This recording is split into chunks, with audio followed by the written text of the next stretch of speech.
तुम हंसो तो सारा संसार तुम्हारे साथ हंसेगा, तुम रोओगे तो तुम्हें अकेले रोना पड़ेगा। ये एक बड़ी सामने सबकी देखी हुई बात है कि हंसने वाले के साथ सारा संसार हंसता है और रोने वाला अकेले ही रोता है। उसके संग कोई रोता नहीं है। रोने वाले को चुप भले कराते हैं लेकिन खुद रोने नहीं बैठ जाते हैं। अगर हंसने वाले के साथ कोई ऐसी हंसी की बात उसने बोली तो वो हंसता है, सब हंसते हैं।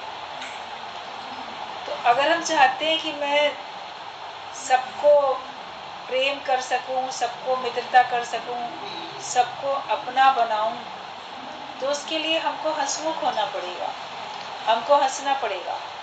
जब हम हंसेंगे, खुश रहेंगे, तो आप देखोगे कि सारा संसार आपसे मिल गया, जुड़ गया। और अगर आप दुखी रहोगे, रोते रहोगे, तो आपको जीवन में अकेले रहना पड़ेगा। और अकेलेपन का कष्ट एक बड़ा भारी कष्ट होता है। जो लोग भी संसार में अकेले रह जाते हैं तो उनको इस बात की तकलीफ रहती है कि मेरा कोई है ही नहीं, कोई मेरा होता, कोई मेरा अपना नहीं, परिवार का कोई नहीं, या मेरे साथ कोई नहीं, मुझे साथ देने वाला कोई नहीं। तो इस वजह से वो और दुखी और रोता है। और जब कभी आपका मन दुखी है, परेशान है, आप रोने लगते हो, तो आप खुद भी अकेला कमरा ढूंढते हो।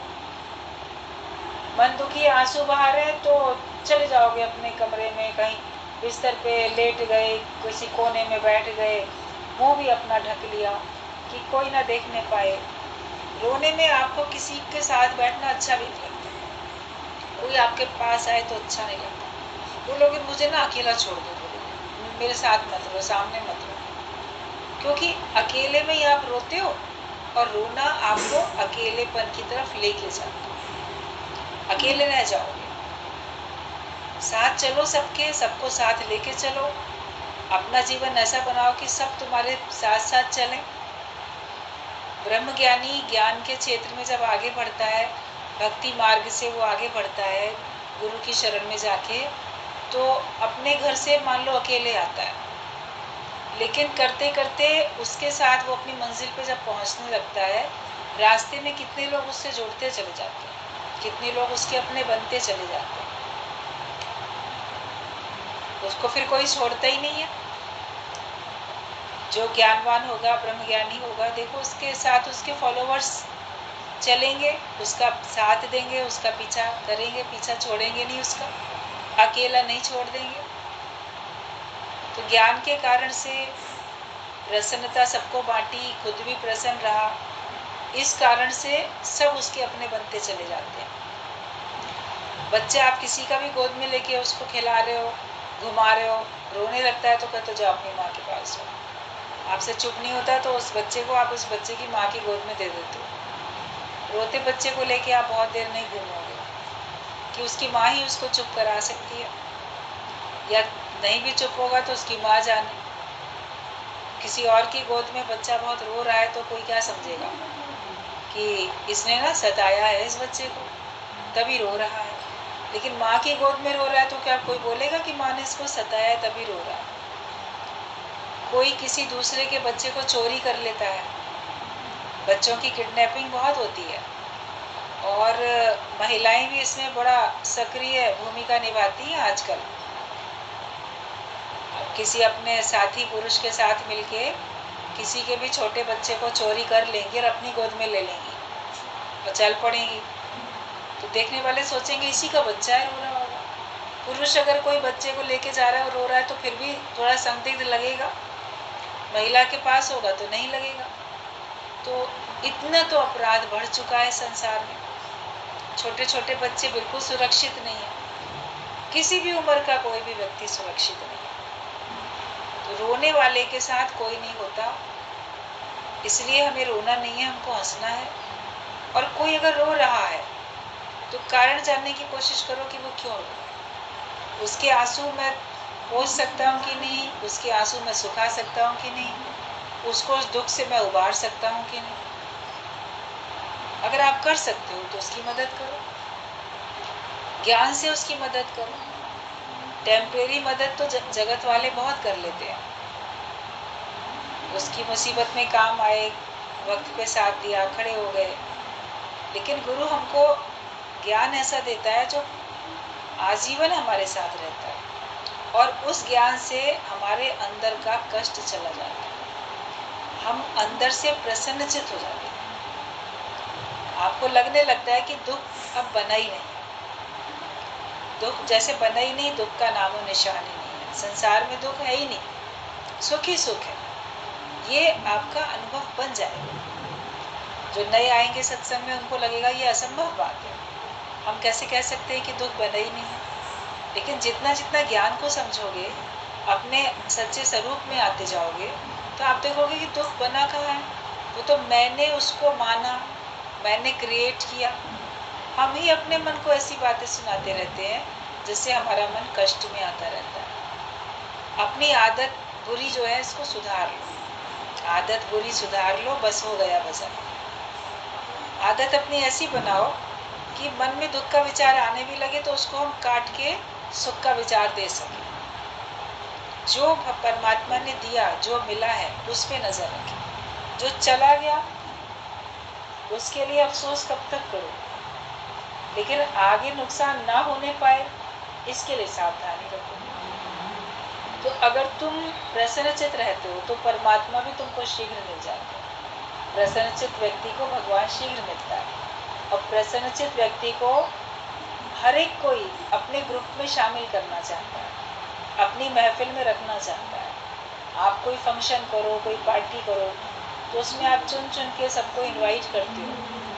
कभी कोई फ्रेंड्स होते हैं स्कूल के, कॉलेज के, या कहीं आप जॉब में हो तो वहाँ पे जो आपका सर्कल है, आप कभी ऐसे लोगों को बुलाते हो, या अपने नेबर्स हैं या संबंधी हैं, किसी भी प्रकार के फंक्शन में आप चुन चुन के सबको इनवाइट करते हो। उसमें जो बड़ा जिंदा दिल व्यक्ति है, हंसमुख व्यक्ति है, उसको आप ज़रूर बुलाते हो।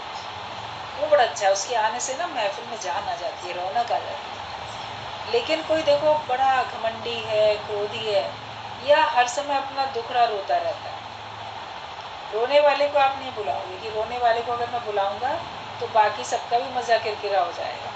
ये आके अपने आंसू बहाएगा, अपनी कमियां जो भगवान की ओर से उसको कमी है उसका बखान करेगा। तो जैसे कि औरों को भी प्रसन्न रहने में झेप आएगी कि ये तो रो रहा है और हम कैसे हंसें, हम कैसे खुश हों। तो इसके लिए उसको अवॉइड करता है व्यक्ति। जब अवॉइड करता है तो वो और दुखी होता है, मुझे लोग इग्नोर कर रहे हैं। तो तुम्हें क्यों इग्नोर करते हैं? क्योंकि तुम्हारा स्वभाव वैसा है। तुम जहाँ जाओगे वहाँ पे दुख का माहौल बना दोगे, वहाँ की प्रसन्नता को खत्म करोगे। गुरु हमको सिखाता है अपने को ऐसा बनाओ कि तुम बिल्कुल शांत रह सको, मुस्कुरा रहते हुए रह सको, भीतर कितना भी कष्ट। कई ऐसे हुए हैं कॉमेडियंस भी, और भी कई लोग ऐसे महान लोग भी, या कोई भी इस प्रकार के स्वभाव वाले, उनके नाम आए हैं कि जिनके घर में कष्ट भी आया, दिक्कत भी आई, तो उनको अगर स्टेज पे कॉमेडियन है तो स्टेज पे उसको हंसने का पार्ट प्ले करना है, लोगों को हंसाना है। घर में अगर किसी की कोई मुसीबत है, मृत्यु तक हो चुकी है, या बीमार है, कोई अंदर दुख है, मगर उस अंदर वाले दुख को अंदर ही रख के उन्होंने सबको हंसाने का काम किया। एक बार एक दृष्टांत बताया जाता था छोटा सा इसी बात के ऊपर कि एक बहुत विद्वान व्यक्ति था, वो बहुत धीरज में रहता था, बहुत शांत रहता था, ज्ञानवान था, और उसका नियम था रोज सवेरे टहलने जाए और फिर अपने जो उसके विद्यार्थी थे उसके बाद उनके पास जाए, सवेरे सवेरे सिखाने का काम, मान लो संगीत सिखाने का काम करता है, तो वो जाए आए, तो उसका रोज़ का जो नियम था। तो एक बार, और उसके जो वॉक करने जाता था, वहाँ भी कई साथी बन जाते थे। अब उसकी पत्नी और वो दोनों लोग रहते थे। पत्नी बीमार हुई और उसका देहांत हो गया। पत्नी की मृत्यु हो गई, लोग सब इकट्ठे हुए। तो अभी लोग इकट्ठे हुए और उसकी शव यात्रा की तैयारी हो रही थी, टाइम था। तो वो सवेरे जैसे टहलने के लिए, जैसे रोज का नियम था, निकल गया और उन लोग के बीच में पहुंच गया। तो वो लोग हैरान हुए कि अरे आज के दिन भी आप आ गए, आज तो आपकी पत्नी का देहांत हुआ है। तो देखा कि वो शांत था। उसने कहा कि हाँ, उसका देहांत हो गया है, लेकिन अभी वहाँ पर लोग हैं और उसकी तैयारी चल रही है। तो मैंने सोचा कि मैं अपना नियम निभाने के लिए आ जाऊँ और तुम लोग को जो सिखाता हूँ रोज़ यहाँ पे आके संगीत, वो सिखा के तब जाऊँ, तुम लोग का लॉस ना हो एक दिन का भी। तो देखा कि वो कितना धीरज में था। सीखने वालों ने सोचा कि शायद ये जो है नहीं आएगा, लेकिन वो जिम्मेदारी से पहुंच गया। तो ऐसे ऐसे एग्जाम्पल भी मिलते हैं। भारी से भारी कष्ट में भी ज्ञानी अपने को धीरज में रखता है। अब उस समय वो ऐसे ठहाका लगा के हंसेगा नहीं, लेकिन धीरज में रखना ही अपने आप में बहुत बड़ी बात होती है। और जिसका स्वभाव होता है प्रसन्नता का, वो अगर कोई घटना बताता भी है तो दूसरों को उसमें भी हंसी आ जाती है। कुछ दोस्त थे, वो आपस में चर्चा कर रहे थे। चर्चा चल पड़ी कि घर में माता है कि नहीं, पिता है कि नहीं। तो दोस्तों का जो ग्रुप था, उसमें कई लोग ऐसे थे जिनकी माँ नहीं थी या पिता नहीं था, दुनिया में जा चुका था। ऐसे किसी ने पूछा, तुम्हारे पिता का देहांत कैसे हुआ? अरे उनका तो एक्सीडेंट हो गया था। किसी और ने बताया, मेरे पिता तो बड़ी लंबी बीमारी झेल के अस्पताल में तब गए।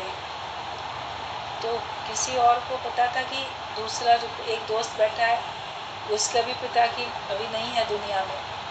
तो पूछा, तुम्हारे पिता की मृत्यु कैसे हुई? तो वो बड़ा हंसमुख व्यक्ति था। वो कहता है कि मेरे पिता की मृत्यु, वो ना सांस रोज लेते थे, बस एक बार सांस लेना भूल गए तो उनकी मृत्यु हो गई। तो उसकी इस बात के जवाब पे सब लोग हंस पड़े।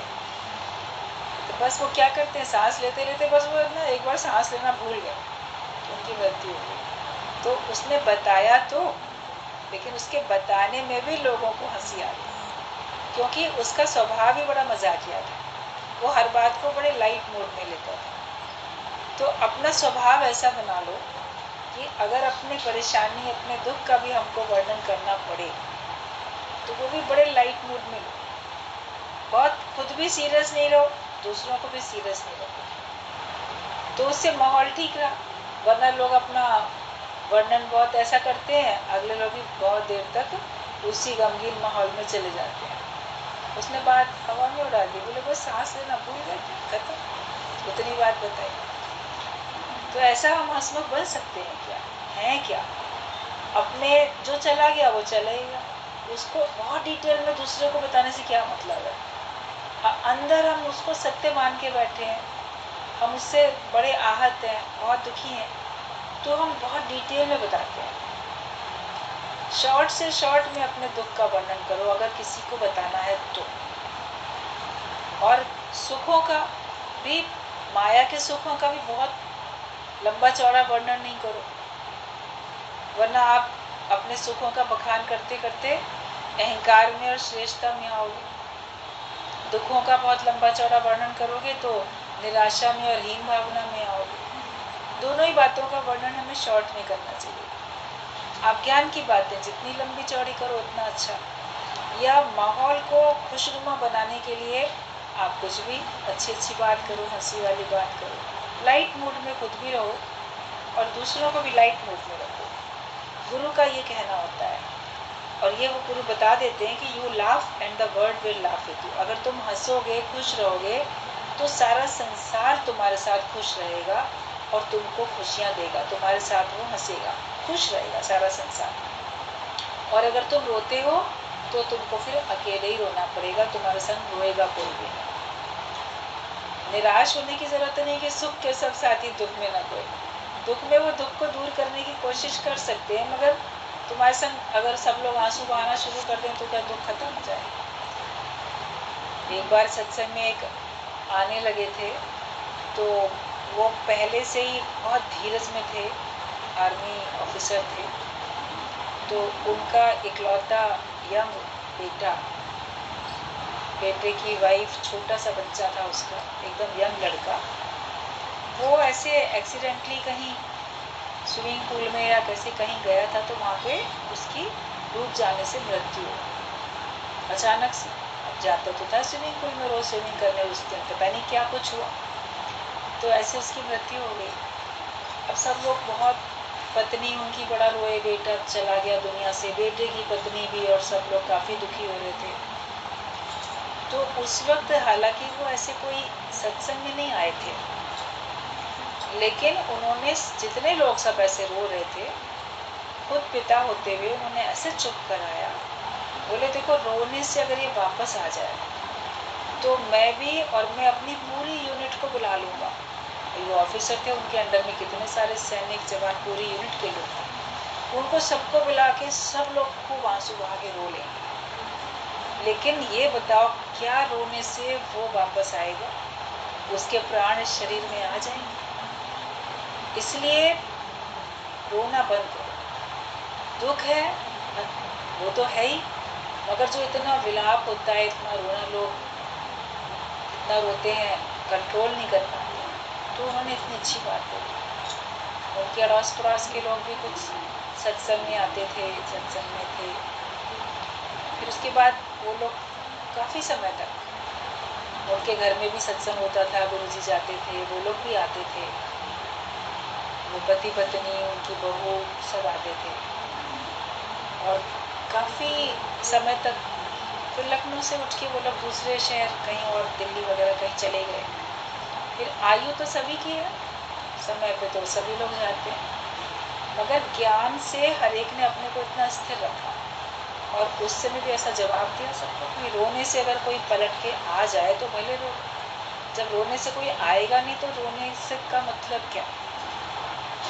आप धीरज में रहो, जितना अपने मन को धीरज में रखोगे उतना वो धीरज में आएगा, और जितना अपने मन को अधीरज रखोगे उतना और अधीरज में जाएगा।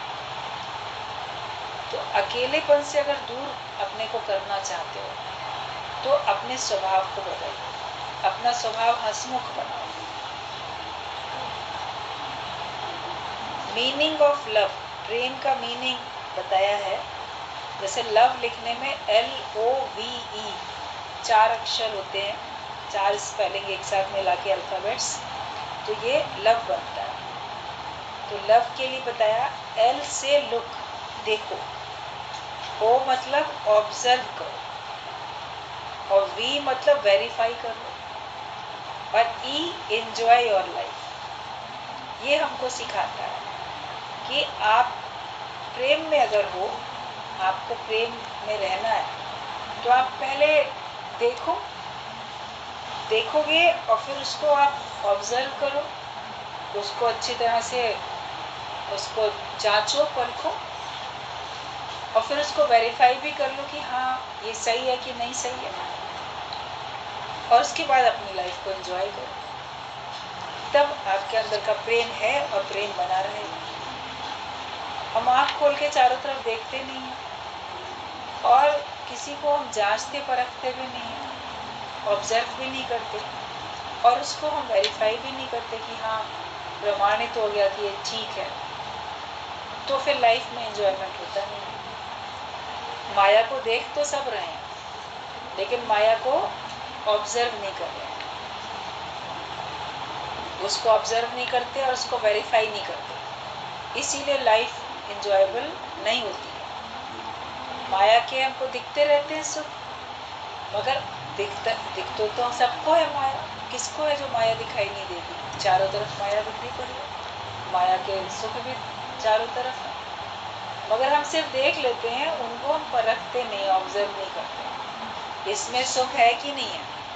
अगर उसमें सुख है तब तो उसको लो, जब उसमें सुख नहीं है तो उसमें अटकते क्यों। और उसको फिर वेरीफाई भी कर लो कि जिन जिन के पास ये सुख है प्रमाणित हो गया कि हाँ वो उसको सुखी कर पा रहे हैं कि नहीं कर पा रहे हैं। दूर से देखने में लगेगा, दूर के ढोल सुहाग में, कि ये तो बहुत सुखी है, इसके पास ये है, ये धन है, ये इसके पास सुख है, ये साधन है।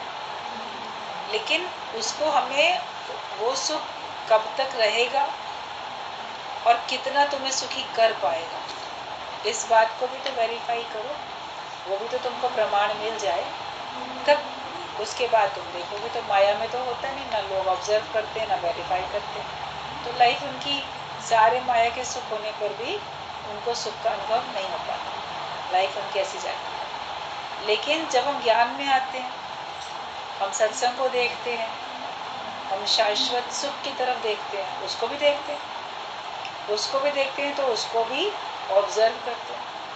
जब सत्संग में कोई आता है तो एकदम से पहले दिन से वचनों को नहीं मानने लग जाता है, सुनता है, देखता है, औरों का जीवन देखता है, गुरु का, साध संगत का, उसके बाद वो ना ऑब्जर्व करता है, ये लोग जो सत्संग में जाते हैं ये लोग कैसे चलते हैं, गुरु कैसे रहता है, ये लोग सुखी हैं कि नहीं है।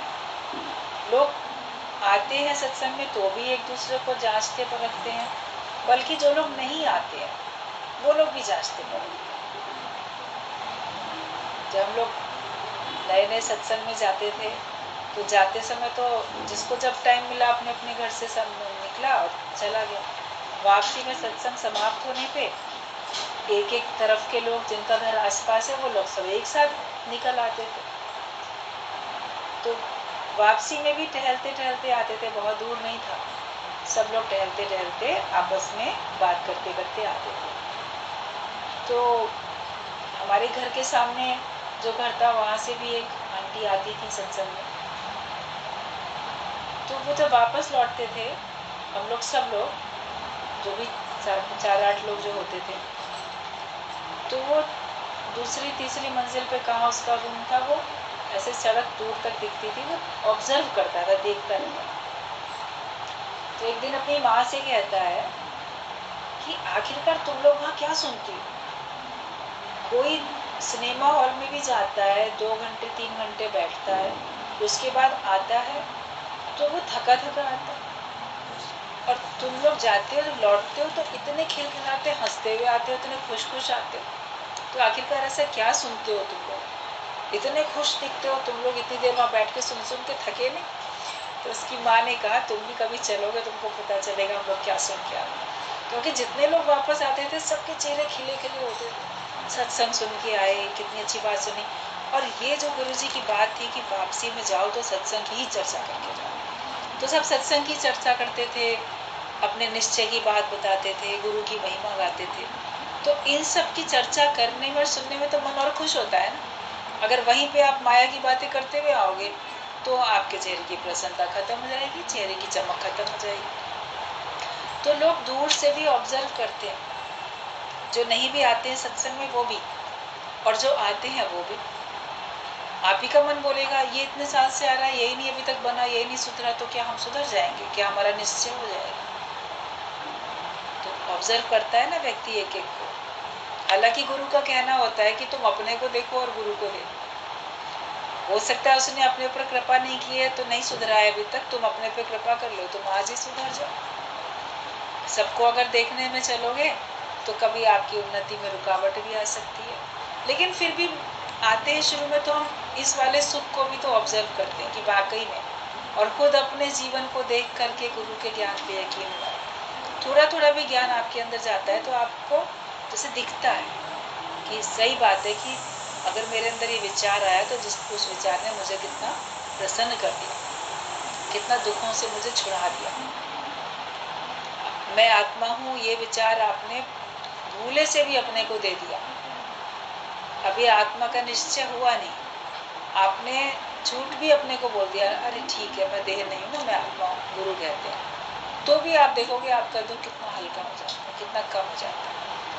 तो इस सत्य को, शाश्वत सत्य को, इस आत्मिक सुख को भी मन देखता है, इसको भी देखो। इसको ऑब्जर्व करो और फिर इसको भी वेरीफाई करो कि जो लोग इस जीवन में आगे बढ़े हैं ज्ञान के रास्ते पे, जिन्होंने अपने जीवन में इसको उतारा, वो आखिरकार कितने भरपूर, तृप्त और मुक्त होके दुनिया से गए।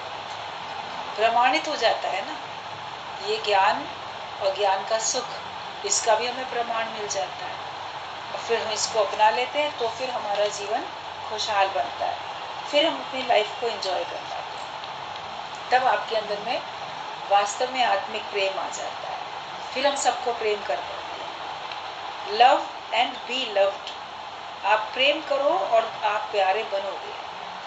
That is the goal of your life. तुम्हारे जीवन का जो गोल है, जो लक्ष्य है, वो ये होना चाहिए कि मैं प्रेम करूं और दूसरों के द्वारा प्रेम पाऊं। ये मेरा लक्ष्य बन जाए।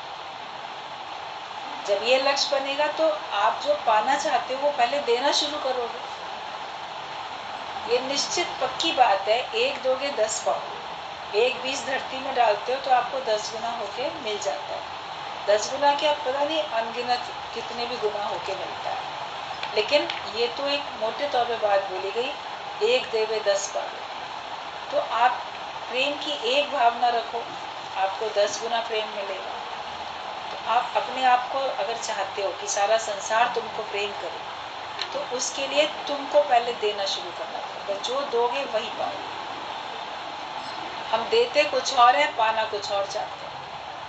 बीज किसी और चीज का बोते हैं, उससे फल किसी और चीज का चाहते हैं, तो वो नहीं हो सकेगा। इसके लिए अपना जीवन का लक्ष्य यही बनाओ, अपना गोल ऑफ लाइफ तुम्हारी ये हो जाए कि मैं प्रेम करूं और मैं सबके द्वारा प्रेम पा सकूं। Smile miles of your life, smile miles of your smiles, मतलब इतना मुस्कुराओ कि जैसे तुम्हारी मुस्कुराहट मीलों तक, दूर दूर तक फैल जाए। स्माइल जो है वो तुम्हारी दूर दूर तक, मीलों दूर तक तुम्हारी स्माइल फैलती जाए।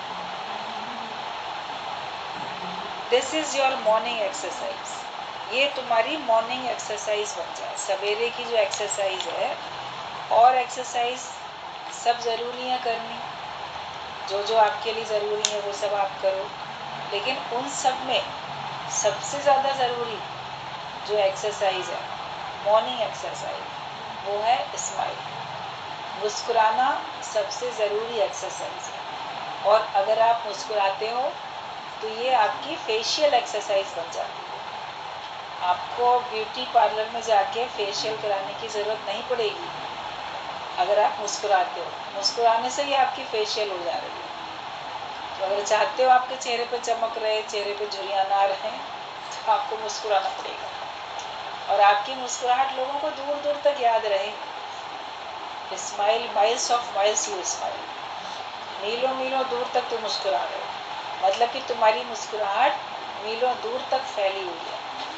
कोई कितनी भी दूर चला जाए तुमसे संपर्क में आने के बाद, मगर उसको तुम्हारी मुस्कुराहट याद रहे, उसको लगे हाँ उसका कितना हंसता मुस्कुराता चेहरा। इसको तो बनाना अपने हाथ में है ना, और कुछ भी आपके हाथ में नहीं है। अपने को भाग्यशाली बनाना, धनवान बनाना, बहुत सुविधा से संपन्न अपने को बनाना आपके हाथ में नहीं है, लेकिन मुस्कुराना आपके हाथ में, उसमें कोई पाई पैसा खर्च नहीं होता। तो यही हमारी मॉर्निंग एक्सरसाइज है कि हमको सवेरे उठते ही सबसे पहले तो मुस्कुरा लेना। गुरुजी बोलते थे उठते ही जाके आईना देखो पहले और देखो मैं मुस्कुरा रहा हूँ कि नहीं मुस्कुरा रहा हूँ। जैसे सवेरे उठ के आप बाथरूम में जाते हो, अक्सर सबके बाथरूम में एक आईना लगा ही होता है, नहीं लगाया तो लगा लो, आज कमरे में ही लगा लो, कहीं लगा लो सब। अब कहते सवेरे उठ के पता नहीं किसका मुंह देखा, पहले अपना ही मुंह देखो ना अपना मुंह देखो पहले सवेरे सवेरे। और तुम्हारा चेहरा मुस्कुराता हुआ होना चाहिए, नहीं है तो उसको मुस्कुराने पे मजबूर करो। तो जब अपना मुस्कुराता चेहरा सवेरे सवेरे देख लोगे तो आपका सारा दिन मुस्कुराते बीतेगा। और अपना ही चेहरा आपने रोनी सूरज बना के देखा तो सारा दिन तुम रोते रह जाओ। तो सवेरे उठते ही सबसे पहले अपनी शक्ल देखो, और वो भी मुस्कुराने वाली है। जब तक मुस्कुराना आ ना जाए, चेहरे पर मुस्कुराहट आ ना जाए, आईने के सामने से हटना नहीं, चाहे कितनी देर लग जाए। मतलब पहले मन नहीं हो रहा है जबरदस्ती भी मुस्कुराना, जब आप जबरदस्ती मुस्कुराओगे तो आपका मन मुस्कुराने लगेगा। ये काम करनी है तो हम करें। तो यही हमारी मॉर्निंग एक्सरसाइज है। इसको करने के बाद आप सारी एक्सरसाइजेस करोगे मुस्कुराते हुए तो उसका फायदा पड़ेगा। प्रसन्नचित्त रह के अगर आप कोई काम करोगे उसका फायदा पड़ेगा। कितनी बीमारी में आप अच्छे से अच्छी दवाई भी अगर दुखी होकर खाओगे तो उसका फायदा नहीं पड़ेगा या असर देर से होगा। लेकिन आप प्रसन्नता से अगर खाते हो मेडिसिन तो उसको फायदा आपका जल्दी होता है। No thy self and you know God. अपने को जानो तो तुम भगवान को जान जाओ। अपना रूप पहचान, समझमन दर्शन, यही भगवान। अपना रूप तो पहचानो, यही भगवान का दर्शन करना है। क्योंकि जो पिंडे सो ब्रह्मांडे, जो इस पिंड में है वही सारे ब्रह्मांड में है। तो अपने आप को जान लो, मैं कौन हूँ, मैं क्या हूँ, कौन हूँ मैं और कहाँ से आया और कहाँ है ठिकाना, कहाँ है जाना। अपने सच्चे स्वरूप की पहचान जब मिल जाती है तो भगवान की भी पहचान मिली गई। क्योंकि ईश्वर अंश, जीव अविनाशी। आप ईश्वर का ही अंश हो, अविनाशी हो, आपका विनाश होने वाला नहीं है। इस देही का होता नाश है, तू तो साक्षी स्वयं प्रकाश है। तो इस देह के नाश में हम अपना नाश थोड़ी समझेंगे। ईश्वर में और मेरे में कोई अंतर नहीं, सब में वही ज्योत है, सब में वही सत्ता है। एक ही परमात्मा की सत्ता सब में, हर घट में वही कार्य कर रही है। इस बात को अपने को अच्छी तरह से पक्का करा दो। ये बात हमारी कभी फिर भूले नहीं कि सब तरफ एक ही परमात्मा। तत्त्वमसि, तत्त्वमसि एक मंत्र है। अहम ब्रह्मास्मि, मैं ब्रह्म स्वरूप। और तत्त्वमसि कि वो तत्व, वो मैं हूँ। जो भगवान है वो ही मैं हूँ। अहम ब्रह्मास्मि तो मैं ब्रह्म हूँ। और तत्त्वमसि मतलब तत्त्वमसि कि वो तत्व जो परमात्मा है वही मैं हूँ, उसमें और मेरे में कोई अंतर नहीं। ये सब वेदों के महावाक्य हैं। उनके सबके अर्थ यही जाते हैं, एक ही जाता है कि हमारे में उसमें कोई अंतर नहीं है। अयम आत्मा ब्रह्म, मैं वो आत्मा ब्रह्म स्वरूप हूँ। आप पहले अपनी मैं बोलो या पहले परमात्मा को बोल के फिर मैं उसका रूप हूँ वो बोलो, बात तो एक ही। प्रज्ञानम ब्रह्म कि जो मैंने समझ लिया, मेरी प्रज्ञा में, मेरी बुद्धि में जो बात समा गई कि वो ही ब्रह्म हूँ और मेरे बुद्धि में कोई और दूसरी बात है ही नहीं। मैं ये मानता ही नहीं कि मैं देह हूँ, वरना आपके अंदर ना दोनों बातें चलती रहती हैं बुद्धि में। मैं देह भी हूँ, मैं आत्मा भी हूँ, मैं ब्रह्म भी हूँ। मगर एक हो जाए कि बस वो ही मैं, मेरे अतिरिक्त दूसरा कुछ भी नहीं है। तो जो अपने को जान लेता है वो भगवान को जान लेता है। बी स्टिल होना ही परम व अंतिम पुरुषार्थ है। स्थिर हो जाओ। जब अपने स्वरूप में आओगे तो मन में स्थिरता आती है। और जब आप जितना जितना बहिर्मुखता की तरफ जाओगे अस्थिरता आएगी, चंचलता होगी। आप अपने सच्चे स्वरूप से हटो, आपने आत्मा को भुलाया और देह में आ गए, तभी से चंचलता और हलचल शुरू, व्याकुलता शुरू। लेकिन देह को भुला के जब जैसे ही आत्मा में आए आपके अंदर स्थिरता शुरू, आपका मन स्थिर हो जाता है। तो बी स्टिल होना ही परम व अंतिम पुरुषार्थ है। पुरुषार्थ में कुछ करना, आप बोलोगे पता नहीं क्या करना, स्थिर करना ही अपना काम है। अपने को स्थिर करने का पुरुषार्थ करो। Know the truth and truth will make you free. सत्य को जानो तो सत्य तुमको मुक्त कर देगा। सत्य को जान लेने से आप निर्बंधन हो जाओगे। अब 2 और 2 4 सत्य होते हैं, इसको जानने से निर्बंधन नहीं हो जाओगे।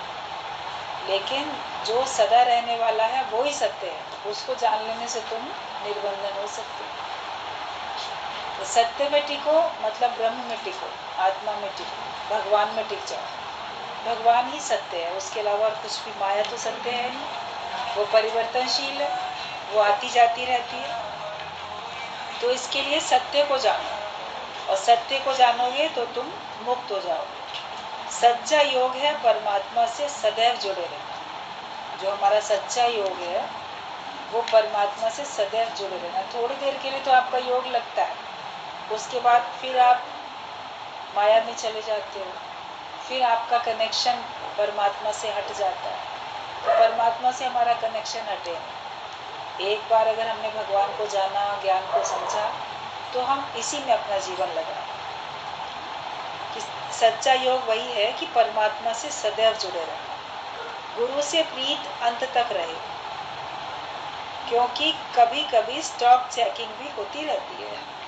आप हमारी गुरु से हमेशा प्रीत जुड़ी रहनी चाहिए। तो जैसे होता है ना, कभी कभी कहीं ऑफिस में या कहीं स्टॉक चेकिंग होती है कि देखें सब जितना जितना सामान था वो सब है कि नहीं है।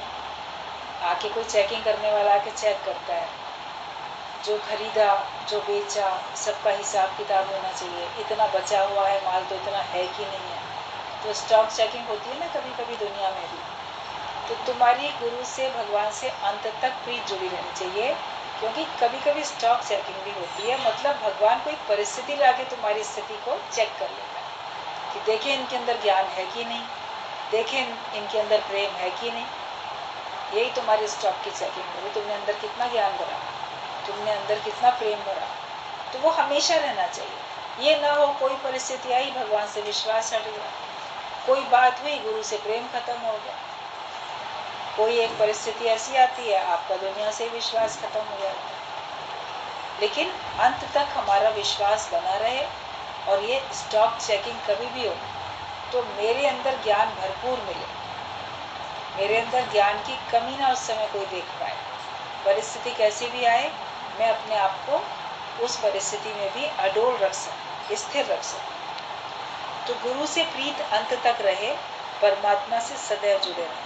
क्योंकि कभी कभी स्टॉक चेकिंग भी होती है, परिस्थितियां आती है वो चेक कर लेती हैं तुम्हारे अंदर भगवान से योग है कि नहीं, गुरु से प्रेम है कि नहीं। श्रद्धा विश्वास की भेंट चढ़े सतगुरु चरणों में रखते हैं, वही भव से पार उतरते हैं। जो श्रद्धा और विश्वास की भेंट रखते हैं, और चीजें भेंट रखनी बड़ी सरल है।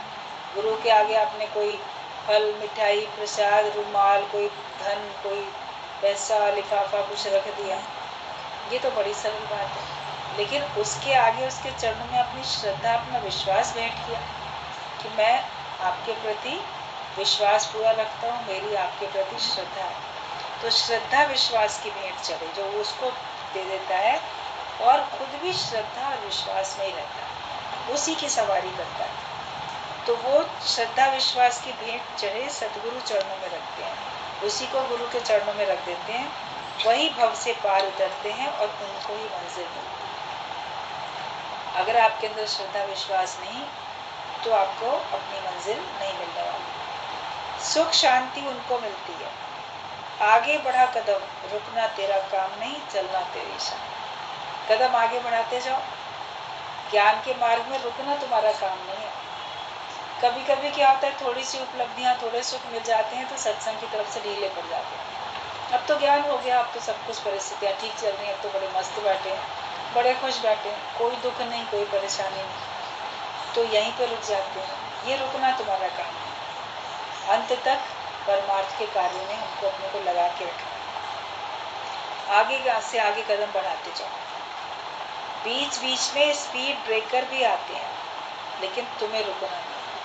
तुम्हारी जो मंजिल है उस मंजिल पे चलने में बीच बीच में स्पीड ब्रेकर आते हैं। वो होते हैं माया के प्रलोभन, माया के आकर्षण, वही तुम्हारी स्पीड को कम करते हैं।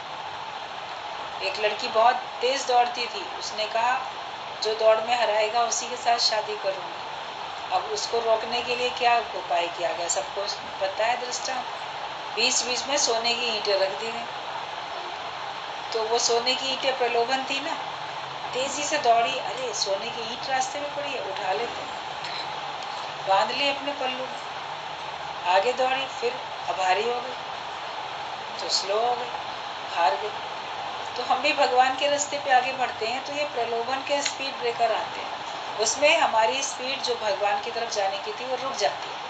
हम उन्हीं माया के सुखों में अटक जाते हैं। दुख में तो फिर भी उसको झटक के भगवान को याद करोगे, सुख में तो बिल्कुल याद नहीं करोगे। थोड़ा सुख तो ले ही, मुश्किल से तो सुख के देना है, थोड़ा तो माया का सुख भोग लें, अभी तो आयु बहुत है, कर लेंगे आत्मा का निश्चय। या निश्चय करने के बाद भी अब तो निश्चय हो गया, अब हम सुखों में लिप्त, जिस भी सुख में लिप्त रहोगे उसी में मन रहेगा, तो अंतिम श्वास तो कब आएगी पता ही नहीं चलेगा।